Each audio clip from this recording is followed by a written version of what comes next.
네, 오늘은 출애굽기 1장 1절에서 14절의 말씀을 강해하도록 하겠습니다. 출애굽기 1장 1절에서 14절의 말씀입니다. 다 같이 합독하도록 하겠습니다. 야곱과 함께 각기 권속을 데리고 애굽에 이른 이스라엘 아들들의 이름은 이러하니 루벤과 시몬과 레위와 유다와 이사갈과 스불론과 베냐민과 단과 납달리와 갓과 아셀이요 이미 애굽에 있는 요셉까지 야곱의 혈속이 모두 70인이었더라. 요셉과 그의 모든 형제와 그 시대 사람은 다 죽었고 이스라엘 자손은 생육이 종다하고 번식하고 창성하고 심히 강대하여 온 땅에 가득하게 되었더라. 요셉을 알지 못하는 새 왕이 일어나서 애굽을 다스리더니 그가 그 신민에게 이르되 이 백성 이스라엘 자손이 우리보다 많고 강하도다. 자, 우리가 그들에게 대하여 지혜롭게 하자. 두렵건대 그들이 더 많게 되면 전쟁이 일어날 때 우리 대적과 합하여 우리와 싸우고 이 땅에서 갈까 하노라 하고 감독들을 그들 위에 세우고 그들에게 무거운 짐을 지워 괴롭게 하여 그들로 바로를 위하여 국고성 비돔과 라암셋을 건축하게 하니라.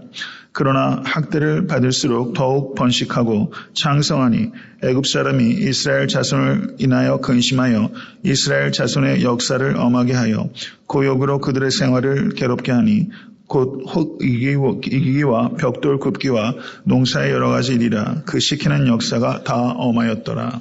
아멘. 출애굽기는 애굽으로 이주해 간 야곱의 아들들의 이름들이 나열되어 있는 것으로 출애굽기가 시작되고 있습니다. 출애굽기를 쓴 사람은 모세입니다. 모세는 출애굽기를 시작하면서 어떤 말로 시작할까 매우 신중하게 기도하고 그리고 영감에 따라서 쓰여졌을 것입니다. 그러면 왜 모세는 출애굽기를 이와 같은 사람들의 이름을 나열하는 것으로 계보를 기록하는 것으로 출애굽기를 시작했을까요? 여기에는 분명한 의도, 인텐션이 있는 것이죠. 출애굽기의 첫 번째 단어는 야곱과 함께, 우리 번역상으로는 그렇죠. 그런데 실제 성경 원어를 보면은 그리고 and로 시작합니다. and. wow라는 접속사 and로 시작해요. 영어 번역도 제가 확인해 보니까 영어 번역도 거의 대부분 and가 생략되어 있어요. YLT라는 번역이 있습니다. 이건 굉장히 문자적인 literal sense로 번역한 영어 번역인데요. 거기에만 and로 표현되어 있었습니다. wow. 그리고라는 접속사로 출애굽기가 시작된다는 것을 우리가 놓치면 안 됩니다. 그런데 이 출애굽기만 그리고라는 접속사로 시작되고 있는 것이 아니라 그 다음에 있는 책인 레위기도 그리고로 시작해요. 민수기도 그리고로 시작해요. 그러니까 창세기부터 민수기까지 창세기가 끝난 다음에 그리고, 출애굽기가 끝난 다음에 그리고, 레위기가 끝난 다음에 그리고로 연결되고 있어요. 이 이야기는 창세기부터 그 민수기까지 이야기가 하나의 이야기라는 거예요. One story. 그것을 놓치면 안 되는 것입니다. 창세기는 출애굽기를 이해하고 해석할 수 있는 역사적인 배경을 제공하고 있는 것입니다. 그리고 출애굽기는 레위기의 역사적 배경을 제공하는 것이고, 출애굽기는 출애굽에서 시내산에서 언약을 받는 것으로 끝나는데, 민수기는 시내산에서부터 시작해서 가나안으로 가게 되는 그 광야의 여정을 기록하고 있기 때문에 민수기는 시간적으로 출애굽기에 바로 이어지는 속편 출애굽기다, 이렇게 볼 수 있습니다. 그리고 신명기는 시내산에서 받은 그 율법의 궁극적인 목적과 그리고 내용들을 설명하는데 주안점이 있는 것이죠. 이렇게 모세 오경은 매우 밀접하게 유기적으로 연관되어 있는 책이다, 이렇게 볼 수 있다는 것입니다. 창세기 1장부터 11장까지는 프리히스토리, 원역사라고 말을 하고, 그 다음에 12장부터 50장까지는 뭐가 나오죠? 족장들의 이야기예요. 족장들의 이야기.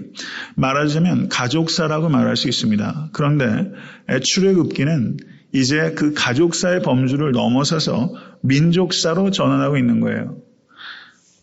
이것을 우리는 볼 수 있게 되는 것입니다. 그런데 출애굽기 1장 1절에 등장하는 6개의 히브리어 단어와 창세기 46장 8절에 기록되어 있는 6개의 히브리어 단어는 그대로 일치합니다.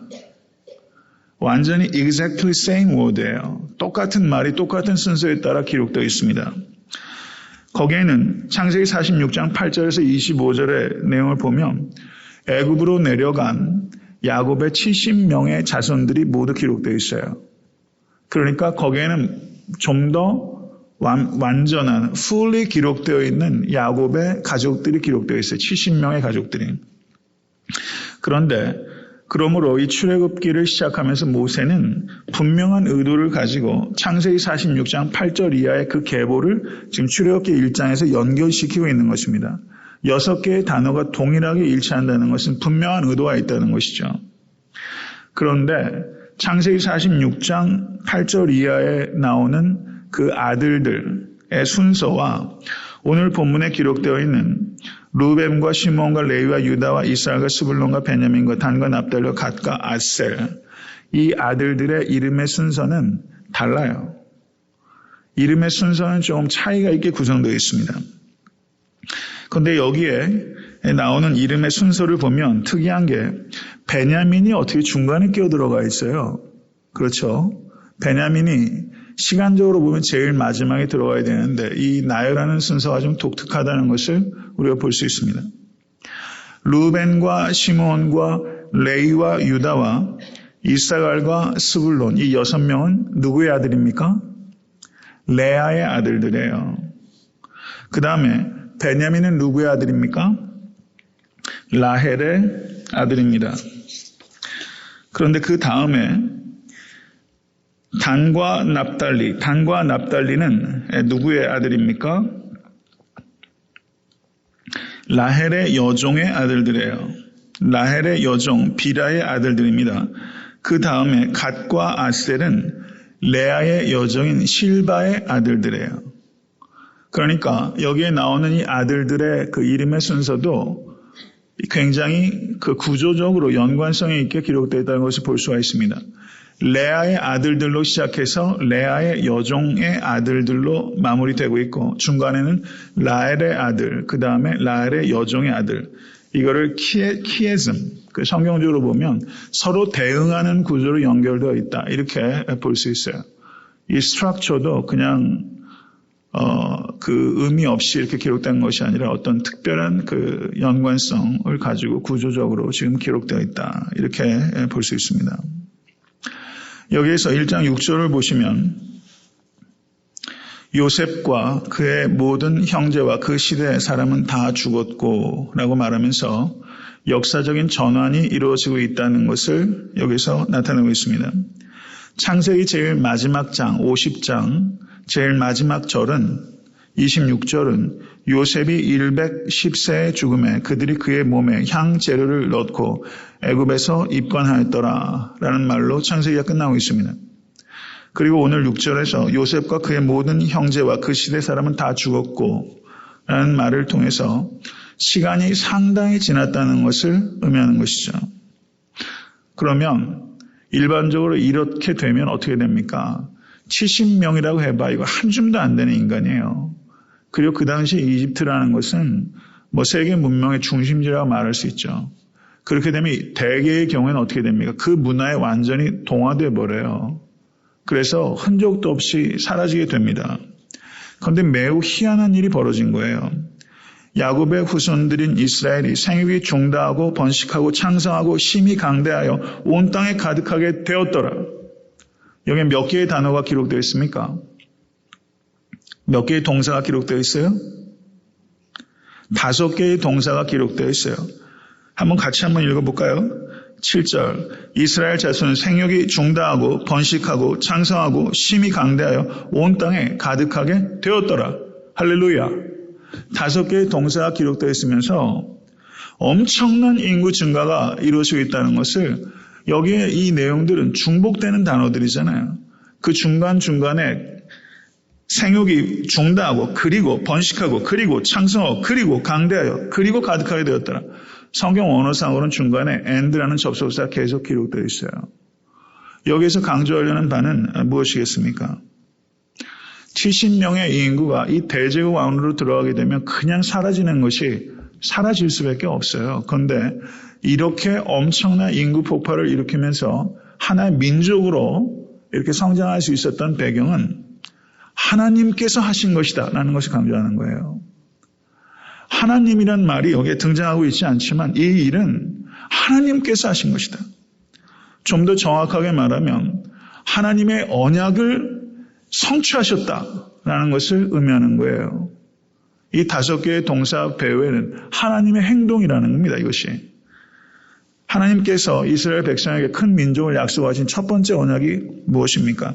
내가 너로 큰 민족을 이루고, 창세기 12장 2절 아브라함에게 주셨던 첫 번째 계시, 내가 너로 큰 민족을 이루고, 아멘. 이 언약이 성취된 거예요. 그리고 이삭에게 창세기 26장 4절에서 내 자손을 하늘의 별과 같이 번성케 하며, 아멘. 이 언약이 성취된 거예요. 그 다음에 야곱에게도 내 자손이 땅의 티끌같이 되어서 동서남북에 편만을 치며 땅의 모든 족속이 너와 내 자손을 인하여 복을 얻으리라. 창세기 28장 14절.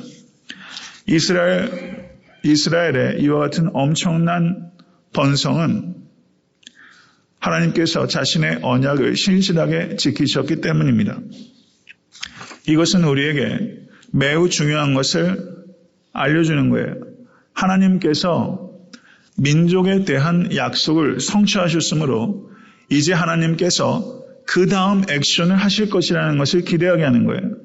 하나님께서 민족에 대한 약속을 하신 다음에 곧이어 뭐에 대해서 약속하셨습니까? 땅에 대한 약속을 하신 거예요. 여기에서 이 1장 7절의 내용을 통해서 우리는 언약에 신실하신 지혜와 능력 하나님께서 이제 큰 민족을 이루는 데서 멈추지 아니하시고 그 다음 언약을 실천하실 것이라는 것에 대한 기대를 갖게 되는 것입니다. 여기에서 1절에서 7절의 이 시간은 하나님이 눈에 잘 보이지 않는 시간이지만 하나님께서 행동하신 시간이에요. 믿으십니까? 우리의 삶 가운데서도 하나님이 잘 보이지 않는 것 같은 부재의 시간이 있지만 하나님께서 우리 한 사람 한 사람의 계획을 갖고 계시고 인류의 역사 가운데도 그리고 창조세계 가운데서도 하나님께서 계획을 가지고 계시고 지금도 일하시고 계십니다. 믿으십니까? 언약을 하셨다는 것은 언약의 자기를 묶으셨다는 것을 의미하는 거예요.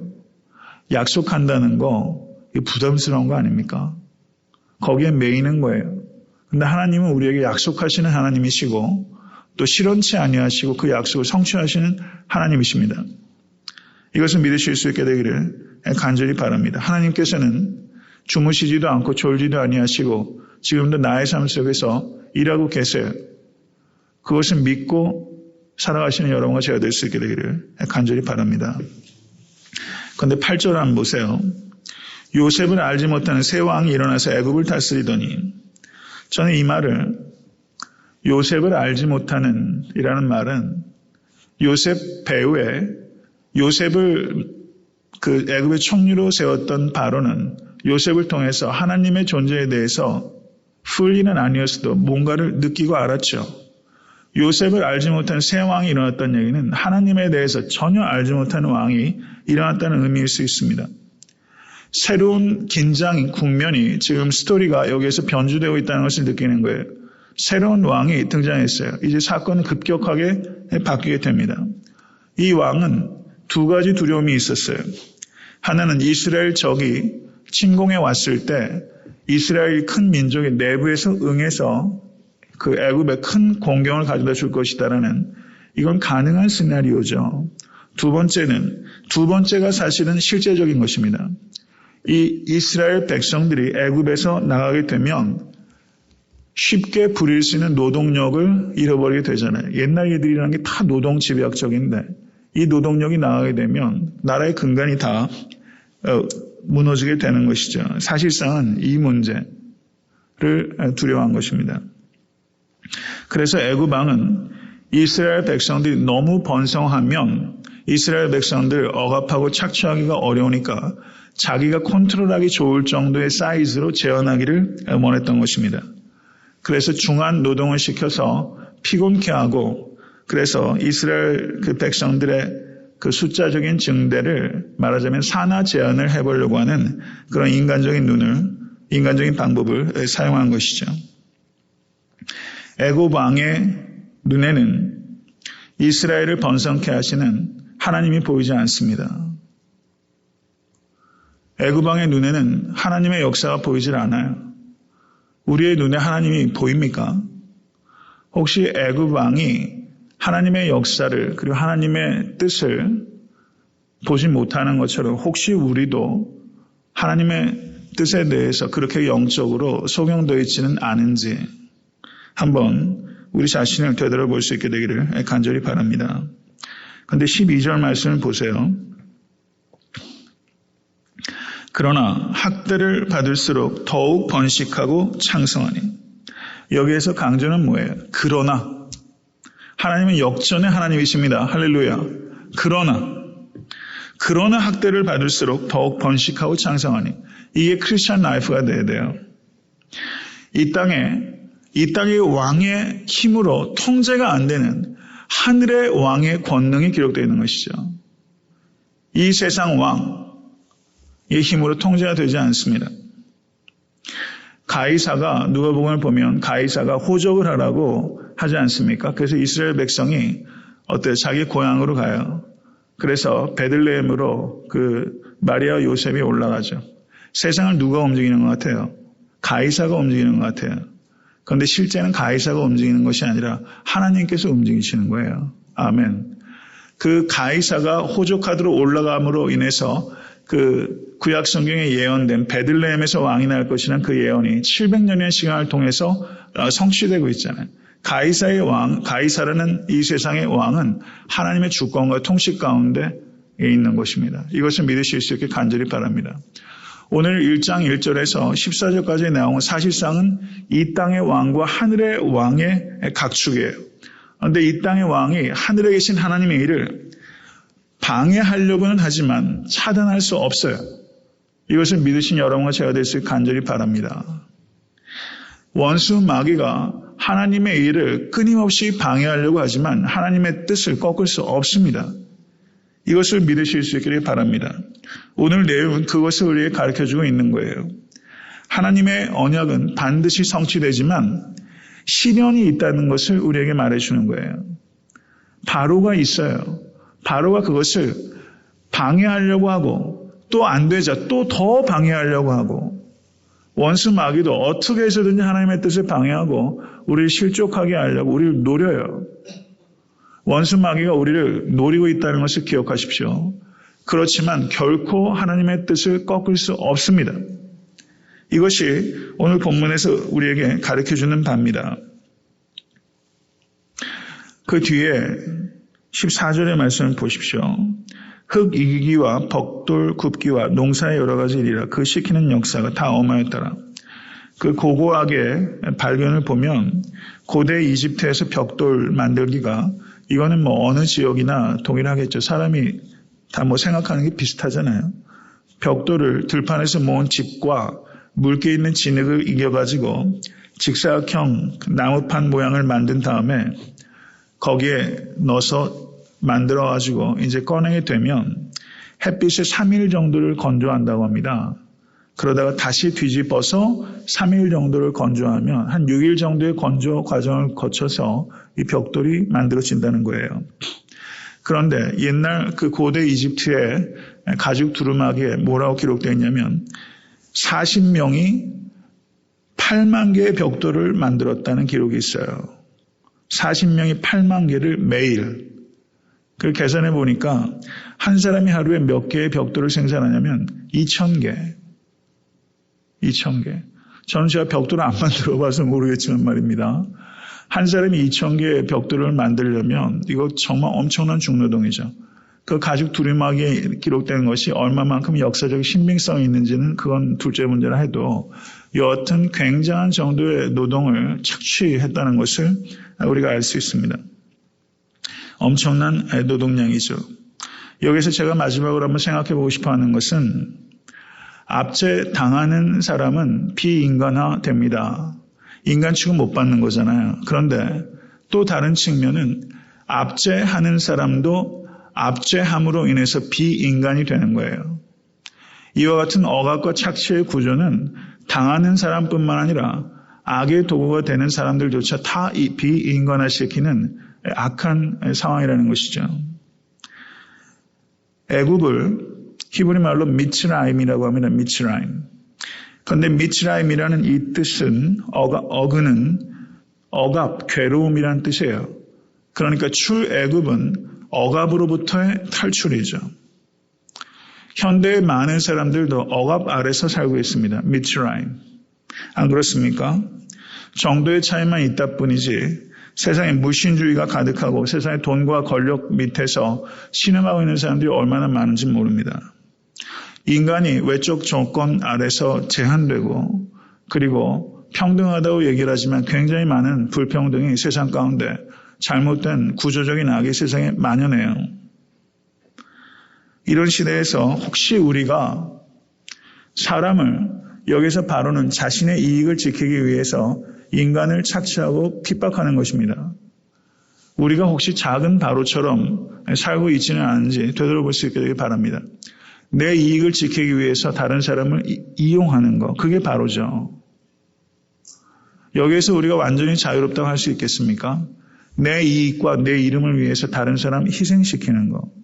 이게 바로입니다. 이게 인간의 악한 본성이죠. 바로는 이것이 극한 상황으로 드러났다 뿐이지 이게 인간성이에요.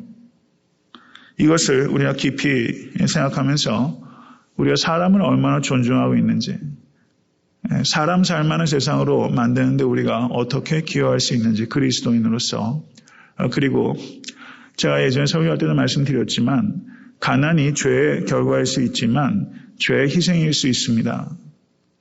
이런 사회 정의의 문제에 있어서 캐톨릭은 정치 과잉이라면 기독교는 정치에 지나치게 무관심한 이 양극단의 문제가 있는 것 같아요. 기독교가 사회적인 책임을 어떻게 하면 책임 있게 그리고 너무 이상적이지도 않고 그리고 너무 현실 타협적이지도 않은 뭔가 그 양극단을 제어하고 뭔가 사회적인 일들에 있어서 우리가 책임 있는 역할을 어떻게 할 수 있을까. 특별히 이민교회 목사로서는 참 이런 부분들이 고심이 되는 거예요. 방법론적으로 너무 제한되어 있고 그렇기 때문에 여하튼 우리의 삶의 자리에서 성도 여러분 사람을 존중하시고 돈을 사용하실 수 있게 간절히 바랍니다. 돈을 사랑하게 되면 사람을 이용하게 돼요. 그게 바로예요. 모쪼록 사람을 사랑하고 하나님을 사랑하고 돈을 사용하십시오. 돈에 종로를 타지 마시고 성도 여러분 돈을 사용하십시오. 그리고 그 돈을 가지고 하나님과 이웃을 섬기십시오. 그럴 때 우리 안에 자꾸 머리를 드는 바로를 우리가 억압할 수 있게 될 줄로 믿습니다.